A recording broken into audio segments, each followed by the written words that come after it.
തനിക്കുണ്ടായ വിധിയെ പഴിച്ചുകൊണ്ട് ഷീബ വീട്ടിൽ ഒതുങ്ങിക്കൂടുകയാണ്.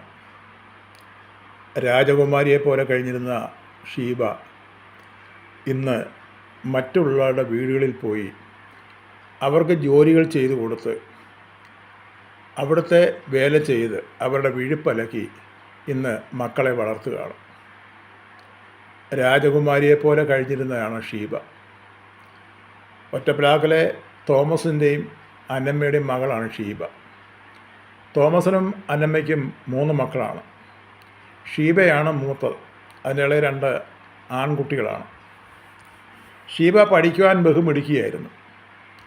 ആ അപ്പനും അമ്മയും മക്കളുടെ പഠനത്തിന് വേണ്ടി കഷ്ടപ്പെടുകയായിരുന്നു. അങ്ങനെയാണ് നാട്ടിൽ നേഴ്സിംഗ് പഠിക്കുന്നുള്ള ആഗ്രഹത്തോടെ ഫ്രീ ഡിഗ്രി പാസ്സായതിനു ശേഷം ഷീബ ഡൽഹിയിലേക്ക് വണ്ടി കയറിയത്. ഡൽഹിയിലെ അപ്പോളോ ഹോസ്പിറ്റലിൽ ഷീബയ്ക്ക് നേഴ്സിംഗ് പഠനത്തിലുള്ളതായ സൗകര്യങ്ങൾ ഒത്തു. അതിന് അല്പം പൈസ മുടക്കണമായിരുന്നു. ആ പൈസയൊക്കെയും അപ്പനും അമ്മയും കൂടെ മുടക്കി കൊടുത്തു. അങ്ങനെ ഷീബ 3 വർഷം ആ അപ്പോളോ ഹോസ്പിറ്റലിൽ പഠനം പൂർത്തീകരിച്ച്, നേഴ്സിംഗ് പഠനം പൂർത്തീകരിച്ച് ആ ഹോസ്പിറ്റലിൽ തന്നെ അവൾക്ക് ജോലിയും കിട്ടി. അപ്പനും അമ്മയും വളരെ ആശ്വസിച്ചു. മകൾ ഒരു ജോലിക്കാരിയായല്ലോ, ഇനി തങ്ങൾക്ക് അല്പം ആശ്വാസമാകുമല്ലോ, തന്നെയല്ല ഇളയ 2 കുഞ്ഞുങ്ങളുണ്ട്, അവരെയും പഠിപ്പിക്കാമല്ലോ. അങ്ങനെ 2-3 വർഷം ഷീബ ജോലി ചെയ്ത് കിട്ടുന്ന ശമ്പളം അപ്പൻ്റെയും അമ്മയുടെയും പേരിൽ അയച്ചു കൊടുത്തു. ഇങ്ങനെ കഴിയുമ്പോഴാണ് ഷിബു എന്ന് പറഞ്ഞ ഒരു ചെറുപ്പക്കാരനുമായിട്ട് ഷീബ കണ്ടുമുട്ടുന്നത്. കണ്ടാൽ തന്നെ വളരെ സുഖമനും നല്ല വസ്ത്രധാരണം ധരിച്ചതാകുന്ന ഈ ഷിബു ഈ ഷീബ പോകുന്ന ഹോസ്പിറ്റലിൻ്റെ അടുത്ത ഉള്ള ഒരു ഫ്ലാറ്റിലാണ് താമസിക്കുന്നത്. കണ്ടപാടെ തന്നെ 2 പേർക്കും തങ്ങൾ ഇഷ്ടമായി. പിന്നെ ദിവസവും കാണാൻ തുടങ്ങി. വൈകുന്നേരങ്ങളിൽ അവർ നടക്കാൻ ഇറങ്ങുന്നുണ്ട്. അങ്ങനെ സംസാരിച്ച് ഒടുവിൽ ഇവരങ്ങ് തങ്ങൾ വിട്ടുപിരിയാൻ വയ്യാത്തതായ ഒരടുപ്പത്തിലേക്ക് എത്തിച്ചേർന്നു. ഒടുവിൽ ഷിബു പറഞ്ഞു, ഞാൻ തന്നെ വിവാഹം കഴിക്കാം, നമുക്കൊന്നിച്ച് ജീവിക്കാം, എനിക്ക് ജോലിയുണ്ടല്ലോ. അപ്പോൾ ഷിബു പറഞ്ഞിരുന്നത് ഷിബു കസ്റ്റംസിൽ ജോലിയാണെന്നാണ് പറഞ്ഞു. തന്നെയല്ല, അതിന് തെളിവെന്ന് പറഞ്ഞാൽ ഈ മറ്റുള്ള ഫോറിൻ സാധനങ്ങളൊക്കെയും വീട്ടിൽ കൊണ്ടുവരികയും അത് ഷീബയ്ക്ക് കൊടുക്കുകയൊക്കെ ചെയ്തു. അപ്പോൾ ഷീബ മനസ്സിൽ ചിന്തിച്ചു, തൻ്റെ ജോലിക്കനുസരിച്ച് തനിക്ക് നല്ലൊരു കസ്റ്റംസ് ഉദ്യോഗസ്ഥനെയല്ല കിട്ടിയത്. ആ ഷീബ വീട്ടിൽ വിളിച്ച് വിവരം പറഞ്ഞു. വീട്ടുകാരും ഈ കാര്യത്തെപ്പറ്റി തിരക്കി. ഈ ഷീബ പറഞ്ഞത് അവർ വിശ്വസിച്ചു. അങ്ങനെ ഇവർ തമ്മിലുള്ള വിവാഹം നടത്തുവാൻ വേണ്ടി വീട്ടുകാരെ എല്ലാ ക്രമീകരണങ്ങളും ചെയ്തു. അങ്ങനെ വിവാഹം കഴിഞ്ഞു. വിവാഹം കഴിഞ്ഞ് ഷീബയും ഷിബുവും നാട്ടിൽ വന്നാണ് വിവാഹം കഴിഞ്ഞത്. അവിടുത്തെ പള്ളിയിൽ നല്ല ആർഭാടമായിട്ടാണ് വിവാഹം നടത്തിയത്. തന്നെയല്ല, വലിയ വലിയ ഉദ്യോഗസ്ഥന്മാർ ഒക്കെ ഉണ്ടായിരുന്നു ഷിബുവിൻ്റെ കൂടെ.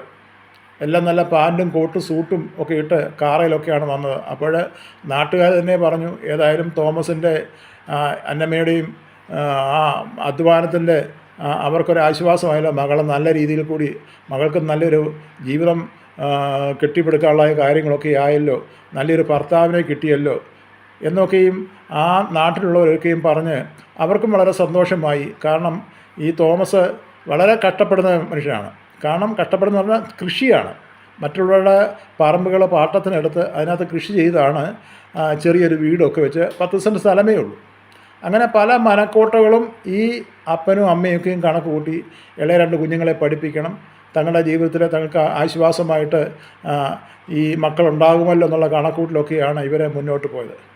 എന്നാൽ പെട്ടെന്നാണ് അവരുടെ ആ ചിന്തയ്ക്കും അവരുടെ ആ ജീവിതത്തിനുമൊക്കെയും ഒരു കരുതൽ പോലെ ഷീബയുടെ ഭാഗത്തു നിന്നും ഉണ്ടായതായ ഒരനുഭവം. ഷീബ ഹോസ്പിറ്റലിൽ പോയി, ഡൽഹിയിൽ ഇവർ മടങ്ങിപ്പോയി ഹോസ്പിറ്റലിൽ പോയി ജോലിയിൽ തുടർന്നു. ഈ ഷിബു ആഴ്ചയിൽ ഒരിക്കൽ മാത്രം വീട്ടിൽ വരുന്നു. അവർ ഡൽഹിയിലൊരു ഫ്ലാറ്റിലാണ് ഷിബു താമസിക്കുന്നത്. അപ്പോൾ ഷീബ ശനിയാഴ്ച വൈകിട്ട്, ഞായറാഴ്ച അവധി, ഡ്യൂട്ടിയില്ല, അവധിയാണ്, ആ ഫ്ലാറ്റിൽ പോയി. അങ്ങനെ വർഷങ്ങൾ 2, 3, 4 കഴിഞ്ഞു. ഇതിനോടകം ഇവർക്ക് 2 മക്കളുണ്ടായി. ഷിബു വീട്ടിൽ ആഴ്ചയിൽ ഒരിക്കൽ വരുന്നു, എല്ലാ കാര്യങ്ങളും നോക്കുന്നുണ്ട്, വളരെ ഭംഗിയായിട്ട്. നല്ല ഒരു കസ്റ്റംസ് ഉദ്യോഗസ്ഥൻ്റെ ഭാര്യയല്ല, അപ്പോൾ ആ രീതിയിൽ കൂടി 2 കുഞ്ഞുങ്ങൾ. അപ്പോൾ ഷിബു പറഞ്ഞൊരു കാര്യം ചെയ്യും, ഇനി നീ ജോലിക്ക് പോകണ്ട, എനിക്ക് ശമ്പളമുണ്ടല്ലോ, എൻ്റെ കാര്യങ്ങളൊക്കെ നല്ല ഭംഗിയായിട്ട് നമ്മുടെ കാര്യങ്ങൾ നടക്കും, നമുക്ക് നാട്ടിൽ നമുക്ക് ചില സ്ഥലവും വീടും വേറെ വാങ്ങിച്ച് നല്ലൊരു വീടൊക്കെ പണിന്നൊക്കെ പറഞ്ഞു.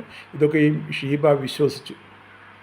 2 മക്കൾ, അവരെ കുഞ്ഞുങ്ങളാണ്, ഒന്നിന് 2 വയസ്സും ഒന്നിന് 1 വയസ്സും. അപ്പം കുഞ്ഞുങ്ങളെ നോക്കുവാൻ വേണ്ടിയാണ് ഇനി ജോലിക്ക് പോകണ്ട, ജോലി റിസൈൻ ചെയ്തേക്കാൻ പറഞ്ഞു.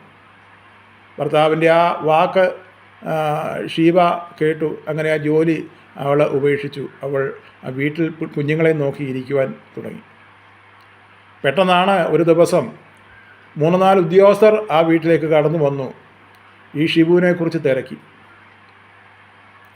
അപ്പോൾ അവൾ വിവരങ്ങൾ തിരക്കിയപ്പോൾ അവൾ ഞെട്ടിപ്പോയി. അവരിൽ നിന്ന് അറിഞ്ഞൊരു വിവരം, ഷിബു ഒരു കസ്റ്റംസ് ഉദ്യോഗസ്ഥനല്ല, ഷിബു ഒരു പിടികിട്ട പുള്ളിയാണ്.